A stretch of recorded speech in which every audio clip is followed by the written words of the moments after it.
नमस्कार, मेरा नाम है आस्था और आप देख रहे हैं ध्येय टीवी। आप सभी का बहुत बहुत स्वागत है शब्दांजलि के आज के इस एपिसोड में। तो चलिए शुरू करते हैं और लेते हैं आज का पहला शब्द।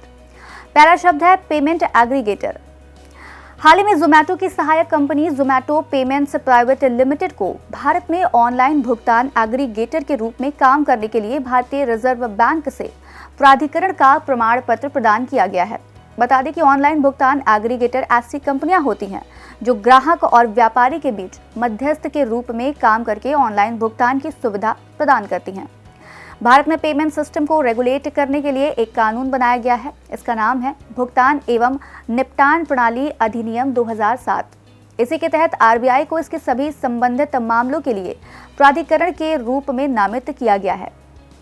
भारत में पेमेंट एग्रीगेटर के कुछ उदाहरणों में अमेजॉन पे इंडिया, गूगल इंडिया, रेंजर पे, पाइन लैब्स आदि शामिल हैं। दूसरा शब्द है सीबॉट।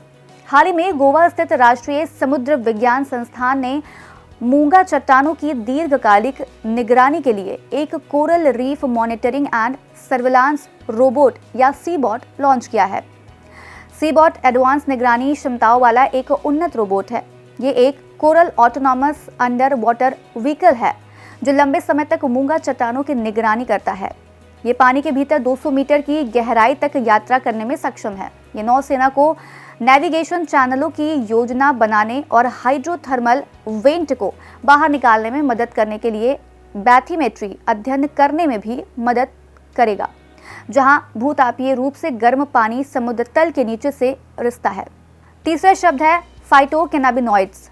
हाल ही में CSIR Indian institute of integrative medicine यानी IIIM जम्मू के वैज्ञानिकों ने पता लगाया है कि भांग के पौधे में फाइटोकैनाबिनॉइड्स नामक अज्ञात एंटीबायोटिक गुण होते हैं।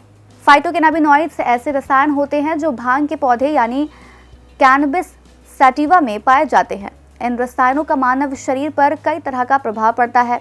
ये दर्द को कम कर सकता है, सूजन कम कर सकता है, ये मिर्गी के इलाज में लाभकारी हो सकता है, ये कैंसर के इलाज में भी इफेक्टिव हो सकता है और ये चिंता, अवसाद एवं नींद की समस्याओं के इलाज में लाभकारी साबित हो सकता है। यहाँ ये ध्यान रखना महत्वपूर्ण है कि फाइटोकैनाबिनॉइड्स का उपयोग सभी के लिए सुरक्षित नहीं है। गर्भवती महिलाओं, स्तनपान कराने वाली महिलाओं और कुछ स्वास्थ्य स्थितियों वाले लोगों को फाइटोकैनाबिनॉइड्स का उपयोग नहीं करना चाहिए। तीसरा शब्द है चाकलिया समुदाय।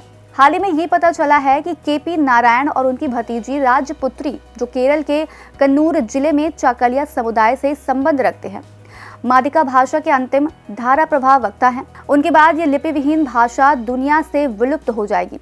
चाकलिया समुदाय भारत के पश्चिमी घाट क्षेत्र में रहने वाला एक आदिवासी समुदाय है। ये समुदाय मुख्य रूप से केरल और तमिलनाडु राज्यों में पाया जाता है।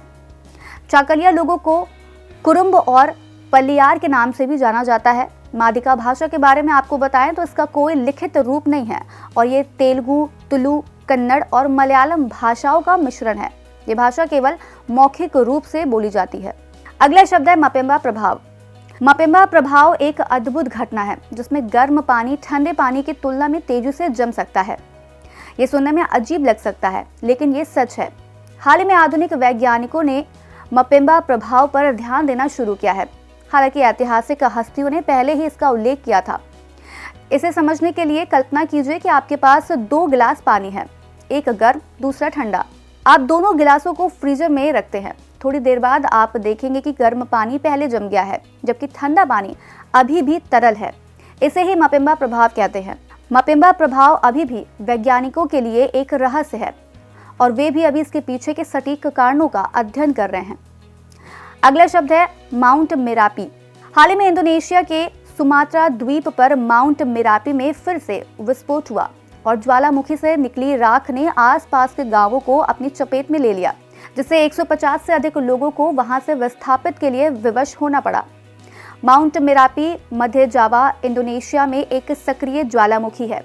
इसे जावानीज भाषा में आग का पहाड़ कहा जाता है। ये दुनिया के सबसे सक्रिय और खतरनाक ज्वालामुखियों में से एक है, जिसमें लगातार और कभी-कभी तीव्र विस्फोट होता रहता है। ये इंडोनेशिया के 130 सक्रिय ज्वालामुखियों में से सबसे सक्रिय है।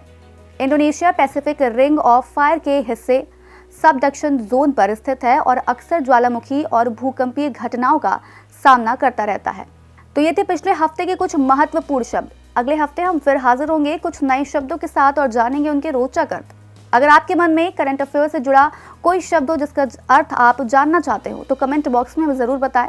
बहरहाल अभी के लिए इतना ही, मुझे दीजिए इजाजत। नमस्कार।